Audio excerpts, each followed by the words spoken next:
डलबा त ठीक रही, रंग तू डलबा त ठीक रही, न तो हम डलवाले में ओरे से यदि तू डलबा त ठीक रही, न तो हम डलवाले में देवरे से।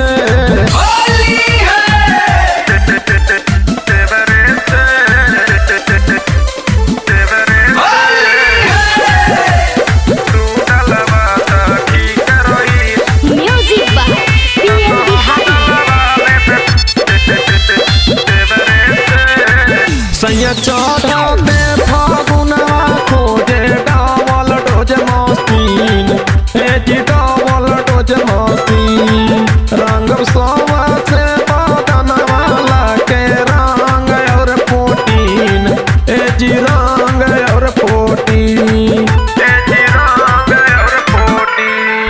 सैया चढ़ते फागुनवा खोजे डावल डोज मस्तीन, हाजी डावल डोज मस्तीन, रंग सोवा से बदनवाला के रंग और पोटीन, हाँ रंग और पोटीन, डलवावेल रंगवा बैठल पानी सुना राजा जी भोरे से।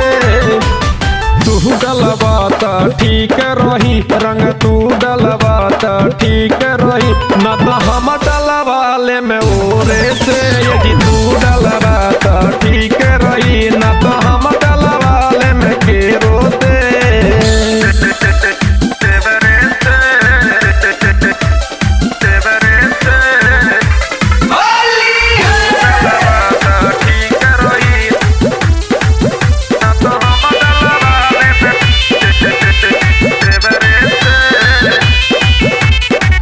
देवर पिए माँ बिहारी हाथ धरावेला पिचकारी, हाथ धरावेला पिचकारी, कहे झाम लाल हमके तोर खजाना दे मला सारी, तोर खजाना दे मला सारी, तोर खजाना दे मला सारी। देवर पिए माँ बिहारी हाथ धरावेला पिचकारी, हाथ धरावेला पिचकारी, कहे झाम लाल हमके तोर खजाना दे मला सारी, तोर खजाना दे मला सारी।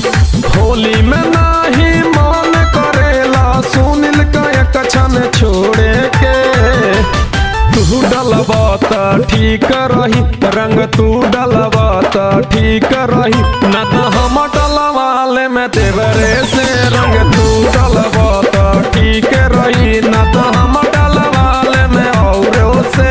छोटे देवर के बड़ पिचकारी हाको राजा जी तोरो से। तू डलबा त ठीक रही, रंग तू डलबा त ठीक रही, न